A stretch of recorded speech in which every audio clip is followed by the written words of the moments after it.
Hatami Asam rahmatullohi alayhidan savol bo'lindi. Hatami Asam rahmatullohi alayhi shaxsiyati ba taqvo va parhezgor, mardi muttaqi edi, vali Xudo edi, do'sti Xudo edi. Savol qildiki: "Ey Hatami Asam, sen xo mardi ba taqvo esan, mardi parhezgor esan, qanday namoz o'qiysan? Qanday namozda barpo qilasan? Namoz o'qiysan, qanday namozni ado qilasan?" Hatami Asam rahmatullohi alayhi aytdiki: "Men zamoniki vaqti namoz faroj etadi. Zamoniki vaqti namozi peshin faroj etadi, vaqti namozi bomdod faroj etadi, vaqti namozi asr bo'ladi, vaqti namozi shom bo'ladi. Turki men joyimdan boraman, tahorat qilaman" dedi. Avval tahorat qilaman dedi. Zamoniki tahoratni bil oxira binoba tibqi sunnati rasuli giromi ado qildim. Bu ahkomhoyi durust ado qildim. Kelaman bir go'shayiga, masjidiga, xonaqohiga, yo hujrayiga, yo uyiga. Kelaman o'ltiraman dedi. Zamoniki o'ltiraman bir necha daqiqa tamom badanim sukun topadi, tamom badanim orom bo'ladi dedi. Bir necha daqiqa o'ltirdim, bil oxira ba'dahu turki men namozni shuru qilaman dedi. Ya'ni joy namozining ustiga qoyim bo'laman dedi. Joy namozning ustiga to'xtayman dedi. Zamoniki niyat qilaman dedi, namozimda namozi farzi bo'lsin yo nafli bo'lsin, namozi ishroq, namozi tahajjud, har namoziki o'qiysiz. Zamoniki to'xtayman dedi namozning ustiga. Oxira niyat qilaman, shunday o'zimga tasavvur qilamandiki, peshro'yima xonai Ka'bani olib kelaman dedi. Tasavvur qilaman. Tasavvur qilamanki, men xonai Ka'baning oldiga mavjudman. Peshro'yimda Baytullohi Sharif mavjud, men Baytullohi Sharifning oldida namoz o'qatyapman. Shunday tasavvur qilaman dedi. Va bil oxira o'z oyog'imning ostiga ziri poyima pul sirotni tasavvur qilaman dedi.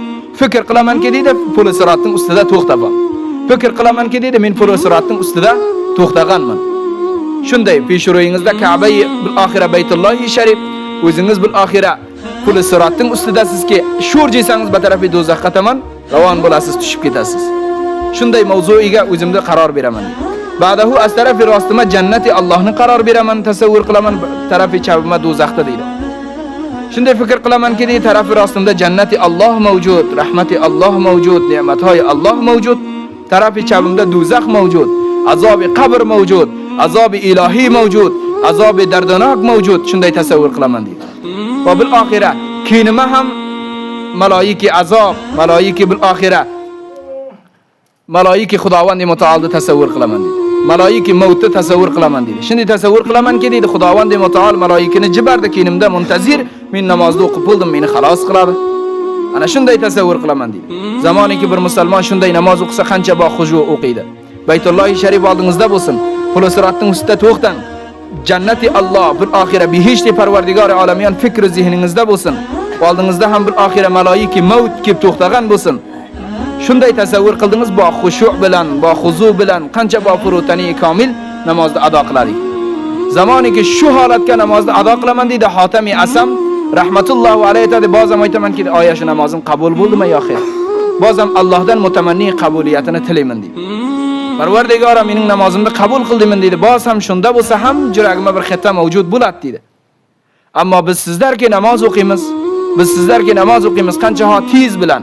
Qancha ho bil oxira na sajdaning ma'lumi bor, na rukuning ma'lumi bor, na bir sajda bo'ldimi, ikki sajda bo'ldimi, bilmaymizki subhana robbiyal a'la necha dafa aytildi, subhana robbiyal azim necha dafa aytildi. Bilmaymiz necha rakat ado qildik. Biz sizlar bilmaymiz. Bil oxira biz sizlar bamonada tavri namoz o'qiymizki, ro'zi bir imomning keyinda bir janjal bo'ldi, imomning. Bir imomning keyinda janjal bo'ldi. Bil oxira imom namozni sahv qilib edi, xato qilib edi. Namozi 4 rakat edi, namozni xato qilib edi. Aytdiki muqtadi aytdiki 3 rakat bo'ldi imom sayb. Birov aytdiki yo'q 4 rakat bo'ldi. Birov aytdiki 3 rakat bo'ldi, aytdi. Birov aytdiki yo'q 4 rakat bo'ldi. Men xushining keyinda to'xtabman axir. Birov aytdiki yo'q 3 rakat bo'ldi. Xo'sin ne bilasan 3 rakat bo'lgan? Men xo'p bilaman, imom biladi, shu 4 rakat bo'ldi, 4 rakat o'qi. Aytdiki men 3 rakatligini bundan sabit qilamanki, mening necha do'konim bor? 4 do'konim bor. 4 do'kon menda mavjud. Men har namozi 4 rakatiga to'xtadim, har qaysini hisob qilaman namozning ustida. Do'koni avvalda rakati avvalda hisob qilib edim, xalos bo'ldi. Qancha mardim savdo oldi, qancha hisobi bo'lindi, qancha bil oxira vorida bil oxira xorij bo'ldi. Do'koni duumda rakati duumda xalos qilib edim. Do'koni siyumda rakati siyumda xalos qilib edim. Muntaziri do'koni chorim edimki, imom sayf salom aytdi, bu xud 4 rakat bo'lgan. Imom bechora namozda isardan qo'yib o'qidi. Biz sizlar ba manzilay shunday namoz o'qiymiz. زمانی که نمازغا توختاده فکر و ذهن و اندیشه و تمام روح و روان به طرف دکان مال دنیا بنده خو نماز بمیده خشوع نماز خضوع نماز بنده بمیده صحابه کرام خنده نماز و قبطیگن پیامبرلر خنده نماز و قبطیگن